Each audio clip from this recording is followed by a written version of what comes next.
Oke, kembali lagi dengan Abria Rizky. Sekarang kita masuk ke materi selanjutnya. Jadi ini masih tetap di serial mata kuliah bahasa Indonesia. Yang selanjutnya kita akan bahas adalah keterampilan berbicara.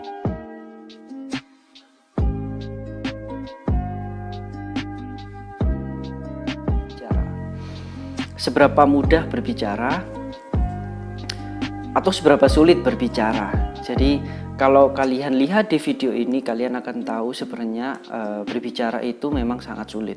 Dari kewakilan tuan rumah, saya gangkan kita sing rapi repe ripa gemah, dengarkan kita supaya jangan keributan.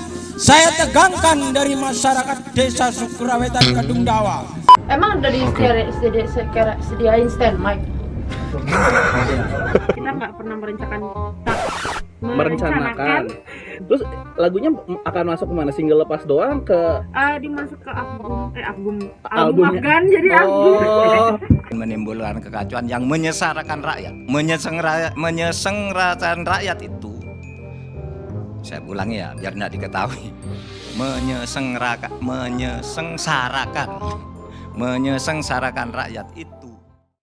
Jadi berbicara secara umum dapat diartikan sebagai suatu penyampaian maksud ya. Bisa jadi ide, pikiran, atau isi hati seseorang kepada orang lain dengan menggunakan bahasa lisan. Sehingga maksud tersebut tersampaikan dan bisa dipahami oleh orang lain. Dengan berkomunikasi, seorang pembicara dapat mengungkapkan pikiran dan perasaannya kepada orang lain. Pengungkapan ide yang benar dan tepat akan berpengaruh kepada komunikasi dengan orang lain. Oleh karena itu, berbicara memiliki peran yang penting dalam komunikasi. Jadi berbicara itu susah nggak sih? Ya, bicara akan susah kalau tidak ada persiapan. Jadi, misalnya telapak tangan Anda akan berkeringat, kerongkongan akan terasa kering atau tercekat, wajahnya memerah, suara bergetar, lalu jantung berdebar, dan mungkin sampai perut terasa mules. Jadi penderitaan macam ini itu akan Anda alami di saat Anda berbicara di depan umum ketika Anda tidak mempersiapkan, apalagi ketika bicaranya di depan ratusan orang dan Anda tidak mempersiapkan apa yang Anda bicarakan dengan baik, itu pasti terjadi. Oke, jadi sebagai seni, keterampilan berbicara itu seni keterampilan yang elegan, ekspresif, dan kreatif. Jadi di dalam keseharian kita selalu melihat orang-orang yang bertemu dan berbicara dengan mudah, jadi gampang aja bicara. Tapi kadangkala juga ada orang yang tidak dilahirkan dengan keterampilan tersebut. Orang mungkin introvert atau memang susah berbicara, sehingga ya itu memang harus dilatih dan butuh jam terbang yang tinggi. Jadi mayoritas pemimpin-pemimpin dunia dan orang-orang sukses itu orang-orang yang sangat terampil ketika berbicara, apalagi berbicara di depan umum. Keterampilan dalam berbicara itu sangat penting dalam kehidupan karena bicara itu tentang masalah pertukaran informasi antar individu maupun antar kelompok. Jadi ketika kita ingin mentransfer apa yang ada di dalam pikiran kita ke orang lain, baik satu ataupun banyak, itu dibutuhkan keterampilan berbicara. Ya bukan saja dalam hal berkarir ya, tapi juga dalam hubungan sosial dan pribadi. Sebuah pesan itu bisa menjadi sebuah kesalahpahaman, frustasi, bahkan bencana apabila kita salah omong. Apabila kita terjadi kesalahan dalam penyampaian ataupun kesalahan interpretasi dari orang yang diajak bicara. Kita sering tahu bahwa orang salah omong, keceplosan, dan berakibat fatal. Jadi ini ada beberapa cara yang mungkin saya bisa sampaikan ya, beberapa cara untuk mengembangkan keterampilan berbicara. Jadi yang pertama adalah tingkatkan kemampuan berbahasa dengan baik. Seperti halnya orang memasak, kalau orang masak itu memperbanyak bahan, maka kalau orang berbicara itu mengolah kata-kata, maka ya harus banyak membaca, kosakata harus diperbanyak. Gunakan kosakata yang jarang dipakai. Semakin kita bisa mengekspresikan diri, semakin baik kemampuan kita dalam berkomunikasi. Lalu latih kemampuan mendengar. Kita harus bisa mendengar ketika kita ingin berbicara. Jadi ya itulah gunanya telinga ada dua dan mulut ada satu. Kita harus lebih banyak mendengarkan dulu, lalu kita mulai bicara. Jadi kita harus memperhatikan bagaimana pembicara lain sebelum kita mengutarakan pendapat, kita harus menunggu dan kita baru merespon supaya kita bisa berbicara sesuai dengan konteks pada saat itu. Belajar untuk mengerti dan memahami cara pandang orang lain dengan pemikiran terbuka. Lalu berusaha menghargai dan melihat sesuatu perspektif yang lain. Jadi nggak bisa ketika kita memang merasa ini berbeda dengan pendapat kita lalu oh nggak bisa gitu, oh jangan begitu. Maka itu bukan cara berbicara yang baik. Mungkin kita bisa menggunakan cara-cara yang lebih santun. Mungkin ada pendapat seperti ini, saya kira-kira saya punya pendapat seperti ini bagaimana. Jadi tidak harus langsung ditolak mentah-mentah. Yang ketiga, yang keempat adalah hindari komunikasi yang dalam situasi emosional. Jadi kita nanti kehilangan objektivitas. Jadi kita bicaranya malah subjektif ad hominem. Jadi bicara-bicara yang tidak sesuai dengan norma, yang nantinya bahkan nanti akan menjadi penyesalan suatu saat nanti. Dan yaitu tadi ketika kata sudah keluar maka tidak bisa ditarik kembali. Ya seperti peribahasa yang pernah diucapkan orang-orang, mulutmu harimaumu. Jadi yaitu tadi hindari pembicaraan di situasi emosional. Lalu ikut serta dalam organisasi yang mendorong dan meningkatkan berbagai keterampilan berbicara yang memungkinkan kita bertemu dengan orang-orang baru yang menarik. Siapa tahu nanti dapat ilmu baru yang bisa kita gunakan di kesempatan selanjutnya. Jadi keberhasilan seseorang berkomunikasi dalam masyarakat menunjukkan kematangan atau kedewasaan pribadinya. Jadi ada beberapa aspek, lebih tepatnya 4 aspek keterampilan utama yang merupakan ciri pribadi orang yang dewasa. Yang pertama, keterampilan sosial. Jadi kemampuan berpartisipasi secara efektif dalam hubungan-hubungan masyarakat, dia mampu bersosialisasi dengan baik. Ini menuntut agar kita mengetahui apa yang harus dibicarakan, bagaimana cara mengatakan, kapan mengatakannya dan kapan tidak mengatakannya. Ada kalanya memang harus diam, ada kalanya harus bicara. Jadi tidak asal bicara aja terus malah kita kehilangan kewibawaan dan kedewasaan ketika kita berbicara. Selanjutnya keterampilan semantik. Menggunakan kata-kata dengan arti yang tepat, tidak ambigu, jadi mudah dipahami orang lain. Dan kadang kita harus memiliki pengetahuan yang luas untuk menggunakan kata-kata yang sesuai dan tepat sehingga orang tidak perlu berpikir panjang lagi dan langsung masuk ke dalam tujuan apa yang ingin kita komunikasikan, langsung masuk ke dalam pikiran. Selanjutnya adalah kemampuan fonetik untuk membentuk unsur-unsur fonetik bahasa secara tepat. Saya mungkin akan tunjukkan video ini bagaimana ketika orang berbicara itu kadang kesulitan. Jadi keterampilan ini bertanggung jawab menggunakan persetujuan atau penolakan sosial. Selanjutnya adalah keterampilan vokal, kemampuan menciptakan efek emosional yang digunakan dengan suara. Jadi kadang bisa berbicara dengan sangat berwibawa. Seperti itu, seperti Mario Teguh, atau gaya bicara yang cepat, atau gaya bicara yang lantang, atau gaya bicara yang agitatif, yang ya banyak sekali gaya-gaya bicara, dan itu dibutuhkan keterampilan vokal untuk menyesuaikan efek apa yang ingin kita munculkan ketika kita ingin menyampaikan sesuatu. Dan ya itu tadi. Selanjutnya ada beberapa taktik-taktik retoris. Jadi ada beberapa cara selain mendengarkan. Jadi ketika kita sudah bisa mampu untuk mendengarkan dalam proses dialog maupun diskusi, maka kita sudah bisa untuk menggunakan taktik-taktik retoris dalam bicara atau berkomunikasi. Yang pertama adalah taktik afirmasi. Taktik afirmasi itu istilahnya dipaksa untuk pendengar itu dipaksa untuk mengucapkan ya. Jadi ini seperti filosof ya, filosof yang kalau kalian tahu bagaimana percakapan antara Socrates dengan Euthyphron. Jadi Socrates menggiring bagaimana Euthyphron supaya bilang iya dengan pertanyaan-pertanyaan awal yang memang jawabannya pasti iya. Misalnya awan warnanya putih atau abu-abu itu ya, atau susu warnanya putih ya, lalu rumput warnanya hijau ya.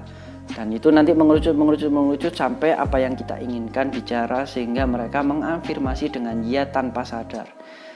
Ya, itu salah satu. Yang kedua adalah teknik mengulang. Teknik mengulang ini fungsinya juga penting dalam retorika.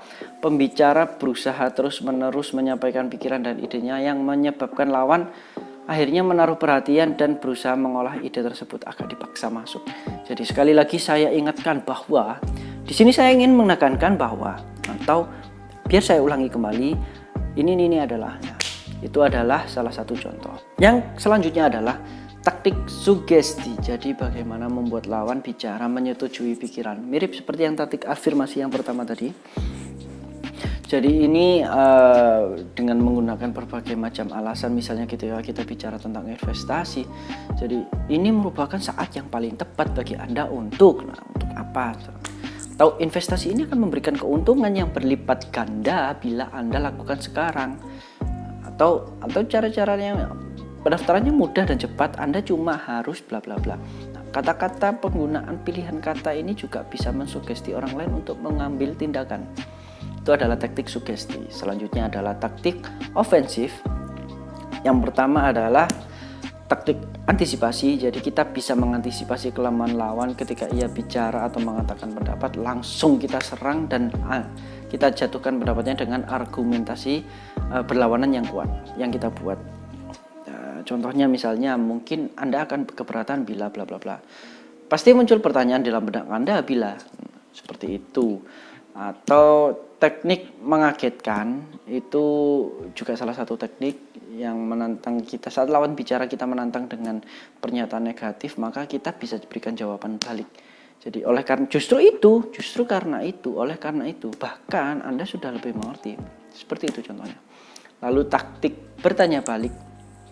Taktik bertanya balik ini ya hampir mirip ya, bagaimana cara membuat pertanyaan balik yang menyebabkan lawan bicara dan menerima kekeliruannya sendiri. Ini biasanya ketika kita sedang berdebat. Atau taktik provokasi, salah satu model pertanyaan yang agresif digunakan untuk wartawan-wartawan untuk memaksa seseorang berbicara untuk terus terang. Kita bisa sering ketemukan ini di dalam acara Mata Najwa. Jadi ketika Najwa menanya itu memang agresif ya, bukan agak agresif. Jadi dipaksa supaya orang yang menjadi narasumber itu menjawab sesuai keinginan dari pewawancara. Dan itulah juga yang membuat beberapa orang menghindari untuk datang diwawancarai oleh Najwa, karena memang kemampuan untuk taktik provokasinya, cara bertanya secara agresifnya itu memang jarang dimiliki orang lain di Indonesia, dan itu benar-benar orisinal. Selanjutnya adalah teknik mencakup. Jadi ini taktik ini mencakupkan hasil pengamatan kita dengan argumentasi lawan, sehingga argumentasi itu dilemahkan dan tidak berlaku untuk dirinya sendiri. Taktik memotong, tapi memang ini tidak baik ya, memang biasanya ketika diskusi ada orang yang berbicara terlalu banyak kita potong, tapi ya sebaiknya memang tidak dipakai. Ada juga taktik-taktik lain seperti taktik negasi. Jadi ini taktik tidak ya, seperti misalnya ini sebaiknya digunakan untuk mengemukakan pertanyaan-pertanyaan yang retoris karena menyangkal secara langsung pendapat lawan bicara untuk penjelasan yang sangat tuntas. Daripada mengatakan misalnya Anda berbohong, sebaiknya katakan apakah Anda yakin Anda mengatakan hal yang benar. Atau misalnya daripada mengatakan Anda tidak membaca keterangan yang dilampirkan, bisa jadi kita bisa menggunakan apakah Anda sudah membaca keterangan yang dilampirkan. Kita tanya balik, daripada kita menuduh, kita gunakan pertanyaan ulang untuk mengkonfirmasi. Selanjutnya taktik kontradiksi. Jadi ini mengemukakan pernyataan yang bertentangan dengan apa yang dikatakan lawan bicara. Jadi contohnya adalah kalaupun apa yang Anda katakan itu benar, itu tidak membuktikan apapun. Atau sebenarnya Anda hanya melebihkan apa yang sesungguhnya terjadi. Nah, itu adalah salah satu contoh taktik retoris, bagaimana cara berbicara. Selain itu ada juga cara-cara untuk melatih berbicara, misalnya kita berbicara dengan teman. Kalau misalnya ini kita sedang ada di kelas, biasanya saya akan menerapkan 2 orang, saya akan panggil, lalu saya suruh satunya menjadi pendengar, satunya jadi berbicara selama 30 detik atau 1 menit. Lalu saya akan memberikan sebuah tema, suruh berbicara. Apabila ada kata atau berhenti lebih dari 1 detik atau tertawa atau tersenyum, maka si pendengar harus mencubit. Atau langsung dihitung berapa kali dia kegagalan itu terjadi. Seperti halnya saya juga memang masih butuh belajar berbicara dengan banyak karena saya berulang kali mengucapkan tanpa sadar, karena memang ini adalah sebuah materi yang sangat banyak. Jadi tidak mudah untuk menyampaikan materi yang sangat panjang ini dengan lancar karena saya juga harus berpikir. Selanjutnya juga bisa ketika kita menyuruh seseorang untuk langsung maju ke depan untuk membuktikan bahwa berbicara di depan umum itu sangatlah sulit tanpa persiapan. Sehingga mahasiswa akan merasa dibuktikan bahwa benar-benar bahwa memang berbicara tanpa persiapan itu memang sungguh sulit. Seperti halnya saya juga berbicara di depan kamera ini meskipun hanya beberapa belas menit saja, misalnya 14 atau 15 menit saja, tapi kalau tanpa persiapan yang matang, maka saya bisa stuck atau bisa berhenti di tengah-tengah jalan ketika saya berbicara karena tidak tahu apa yang harus dibicarakan. Tapi ketika kita sudah menyiapkannya dengan baik, maka kita bisa menyampaikannya dengan lancar-lancar saja tanpa masalah.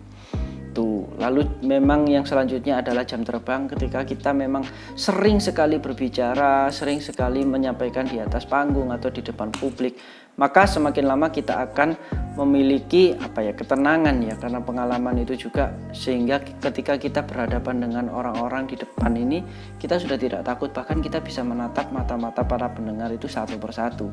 Bahkan pendengarnya yang mungkin akan malu untuk sungkan atau segan untuk melihat si pembicara daripada pembicara melihat ke pendengar. Oke, itu adalah salah satu materi tentang keterampilan berbicara. Jadi kalian bisa coba sendiri berbicara di depan kaca atau dengan teman atau langsung praktek di depan umum. Jadi terserah kalian, dan yang paling penting memang saran saya adalah meningkatkan jam terbang. Semakin sering kita berbicara, semakin itu terlatih, semakin lihai atau lancar ketika kita mempraktikannya.